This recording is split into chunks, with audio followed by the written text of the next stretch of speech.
lipas, andito pa rin. At minsan, tinatamad kaming mag-meet up.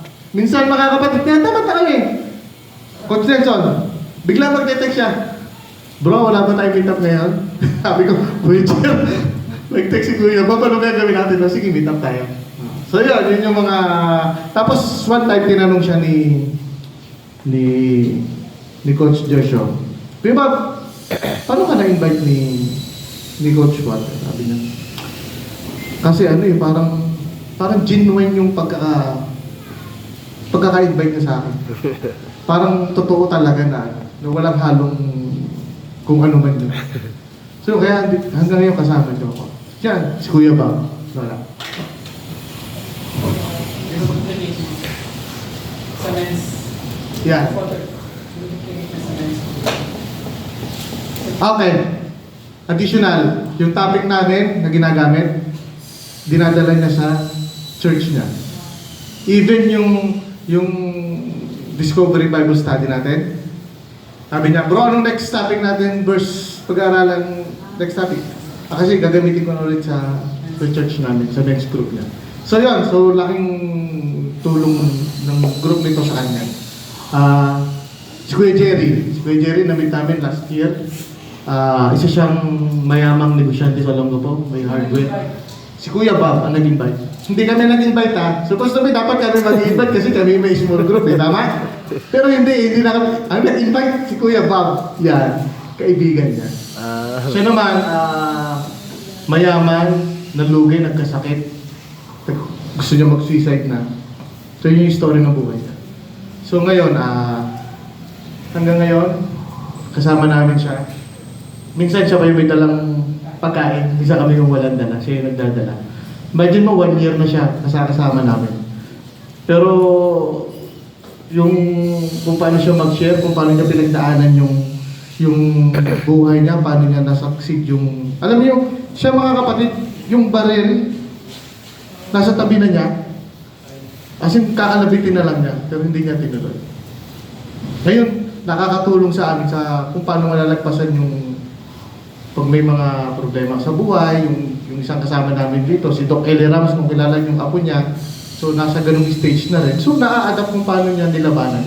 So, dito sa group kasi, sa small group, you share stories kung ano yung totoong nangyari and then you learn from it. Sa iba't ibang uri ng tao. Yan, si Kuya Jerry. Ito naman ang aming Saturday group. Mga estudyante, yan, mga student. Ibang tao. Yan sila. Ibang tao yung... Yan, ito kami. So yan, mga OJT ko naman yan. OJT ko, sabi ko, hindi ko pepermahan ng certification ko. Hindi na. Hindi, joke lang yan. Pero ngayon, after OJT, nag-meet pa rin kami. Saturday ng hapon. Kasi walang pasok, yun lang yung available nila. So yan, pero kami talaga, pinaproject talaga namin na makakreate ng small group na dumami yung mga edad na ganyan. Kasi siya yung future ng church, ng community. At saka yung mga ganyan kabataan, alam niya, party-party lang yung mga yan. Pero sila, pag nakita nyo rin nagsalita yung mga yan, magugulat din kayo. Eli, yan si Eli. This is Eli na meet din namin kasabayan ni Kuya Bob 5 years ago. Pero after pandemic, nawala siya, hindi namin nakasama. One time, naglalakad kami sa SM, last 4 months ago ata. Nagkakita kami sa isang restaurant. Sabi niya sa amin, uy, namiss ko na yung grupo. Kailan ulit tayo? So kaya sinama namin siya sa group na yan. Just imagine mga kapatid, kung wala kang na-build na relationship, kagaya ni Eddie, at random people mo lang siya nakakilala. Paano kayo paano yung sitwasyon niya? Baka hindi mo na ma-recognize siya eh. Kung sino siya eh. Pero since sa Acts, ang focus kasi natin to build a relationship. Kahit hindi pa sila umattend ng napakatagal na pa. At naka-build kayo ng relationship. Anytime, anywhere, babalik at babalik sila. Ayan, kasama namin siya. Anak niya, asawa niya, yung anak niyang, anong tawag sa karakter ng asawa niya?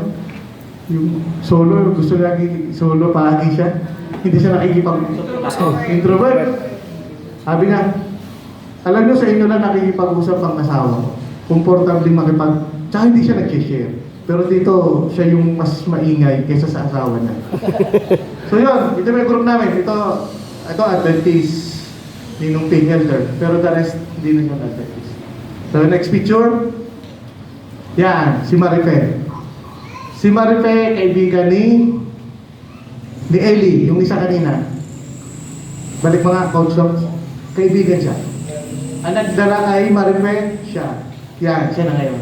May-ari na restaurant. Minsan sa coffee shop namin siya kami nag-meet. Coffee shop na yan. Coffee shop na yan. So yan, Pastor Lego, kasama namin. So yan, so lumalaki na siya. Hindi na kami nag-i-invite. Yung mga kasama na namin na nag-identity, sila na nag-i-invite sa group. Next. So yan, first meet up namin ng mga kabataan. Next.